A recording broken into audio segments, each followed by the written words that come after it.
Hey guys, so today's video is just going to be a really quick one going over the types of brushes and tools I use, because I've had some people ask me what tools do I use when I'm doing my painting. So honestly, if you ask any artist, most artists, professional artists, they'll tell you that it doesn't really matter what brushes you use. It matters, if you know the basics, lighting and perspective and stuff like that. But you can get different effects with different brushes, so I don't want to say that there's no use for them. They definitely can help take your art to the next level, but it doesn't matter if you have the best brushes in the world. You're still not going to paint like the person you want to paint like until you actually learn the hard skills to get there. So anyways, that being said, I'm going to go over the brushes I use. Now, for the most part, I'll just start from the beginning. I use pretty much all of the standard brushes in Procreate, and I only use about 3 to 4 brushes total, so I'll go over each one. So the first one is the fat pencil, which is, I think, the only one that might not be standard. And fat pencil is a brush created by Mike Henry.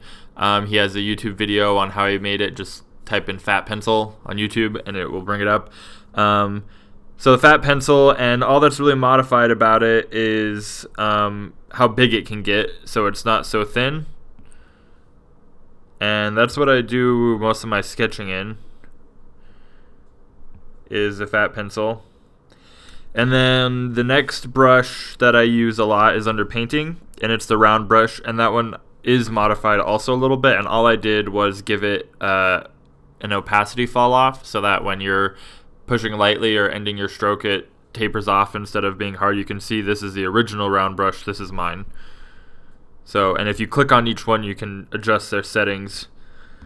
So, looking at here, we can see like under pencil, the opacity and stuff is at max. So, based off of the pressure, which means when I push down hard, it'll be dark, and when I push softly, it will be light. You can see like that.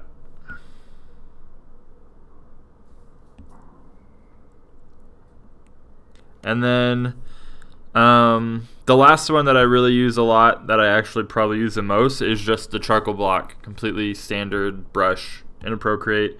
I don't do anything fancy to it. Just using the size and the opacity controls. I use this to do a good majority of my paintings. I think it has a nice texture. I like the shape of it. Yeah, it's just an all-around good brush.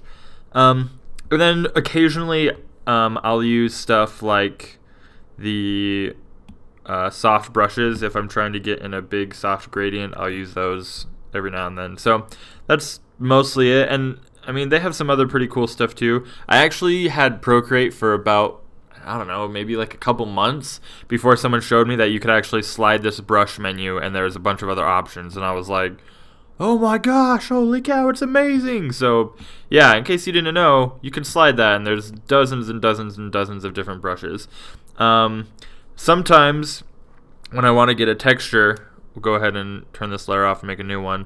When I want to get a texture going, I will pick one of these texture brushes back here, so like Rusted Decay, for example, and I'll paint that on like so. And then what I'll do is I'll hit my selection tool and blow that up so it creates a texture for the whole background. So sometimes I do that. It's more like an effect than it is actual painting, but that is something I do occasionally. Trying to see if there's anything else. Yeah, I mean, every now and then I'll use these for effects, but when it comes to the painting part of things, I mostly just use those 3 brushes. So another one that I've used before is the Nyko roll brush. I think that's a nice one. Has some good texture to it as well, and some hard edges that I like. So I've also used that one before. So I'll just show you some examples. This one, aside from like this, I don't know what you'd call it, this kind of circular light thing going on in the background, this thing. Aside from that brush was just the, see if I can find it. I think it was under retro. yeah, just this rad brush. That's what I use in the background. But everything else, the rest of the painting, was done with the charcoal block brush. The whole thing. So, I mean, the landscape down here. Actually, you know what? It wasn't the charcoal block brush. This one was the Nico Rule brush. But yeah, all this down here, the landscape, the sky in the background, the bus itself, if you zoom in, it gets a little pixelated, but you could see it's the same brush.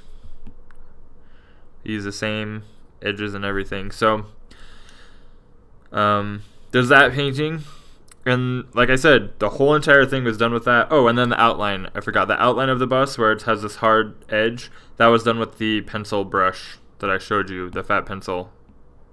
Okay, and then another example is this octopus guy I did.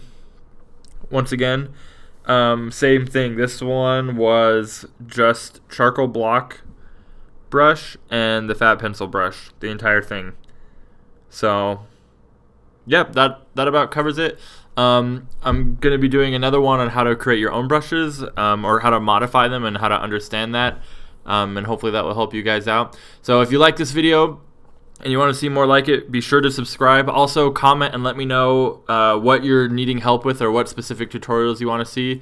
I have some more paint overs coming up that just take a little bit of time because I have to, set aside time to actually do the paint over and then make a video on it. So those take a little bit extra time, but they are coming. If you want me to paint over some of your work, make sure you send me an email. The email is in the description of the video, with a piece of art you want me to do a paint over of and give you some critiques. So anyways, thanks for all your support, guys, and I hope you have a great rest of your day.